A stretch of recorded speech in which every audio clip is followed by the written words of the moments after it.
αυτές τις μέρες που ζούμε. Δεν είναι απλώς συμπαράσταση αυτό που σας ζητάμε.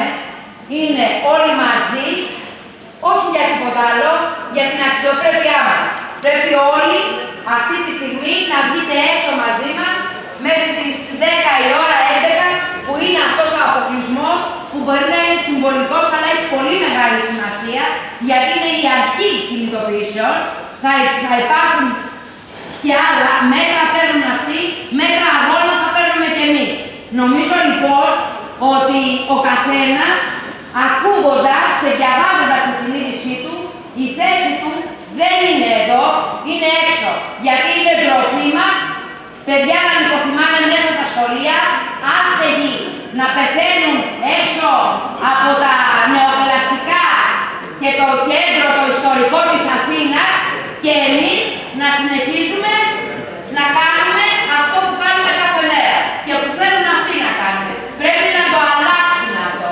Πρέπει να αλλάξουμε την καθημερινότητά μας. Για τα παιδιά μας, το λέω γιατί είμαι μάνα, αλλά και για την αξιοπρέπειά μας. Τι άλλο πρέπει να μας κάνουμε? 290, 400 τώρα πήγανε στο μισθό. Δηλαδή, πού θα φτάσει? Θα ερχόμαστε να πληρώνουμε εάν μπορούμε για να δουλεύουμε? Εδώ γίνεται το παρανοϊκό. Το πιο λογικό λοιπόν είναι η απάντηση που πρέπει να μάθουμε εμείς. Και εμείς είμαστε οι περισσότεροι. Αυτή είναι η λύση. Η θέση σας λοιπόν πιστεύω ότι θα πρέπει από αυτή τη στιγμή να είναι έξω μαζί μας. Γιατί εμείς δεν είμαστε κάποιοι τρελοί, είμαστε συνταξιούχοι, είναι φοιτητές, είμαστε μανάδες που έχουν παιδιά φοιτητές μαθητές που αναγκαζόμαστε να τα γυρνάμε από την επαρχία γιατί δεν έχουμε λεφτά να σπουδάσουν, γιατί περνάνε στην επαρχία και δεν έχουμε λεφτά να τα στείλουμε.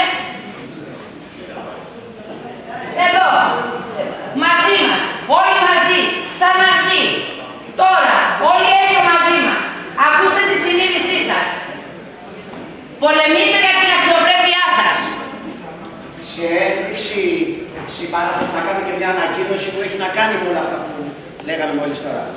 Η αλληλεγγύη δεν είναι μια αφηρημένη έννοια. Ούτε ο αγώνας είναι μια αφηρημένη έννοια που κάποιοι την αποθέτουν σε κάποιους άλλους, κάνουν εξισοδότηση σε κάποιους να αγωνιστούν.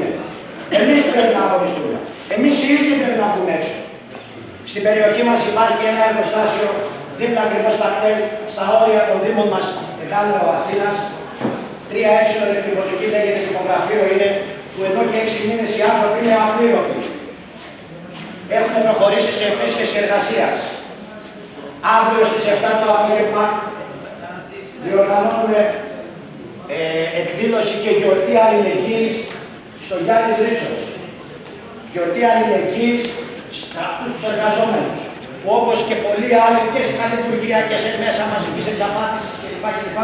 Έχουμε προχωρήσει σε τέτοιους αγώνες. Σας ζητάμε να έρθετε σε αυτή την εκδήλωση. Να εκδηλώσετε έμπρακτα την αλληλεγγύη σας. Σήμερα είναι αυτοί απλήρωτοι, αύριο θα είστε εσείς και το ξέρετε πολύ καλύτερα από μένα. Αύριο θα ζητάτε εσείς τη συμπαράσταση του κόσμου. Θα ακολουθήσει, θα έχει και εκδήλωση και κουβέντα, θα μας μιλήσουν και εργαζόμενοι από εκεί, θα ανοίξει κουβέντα εκεί.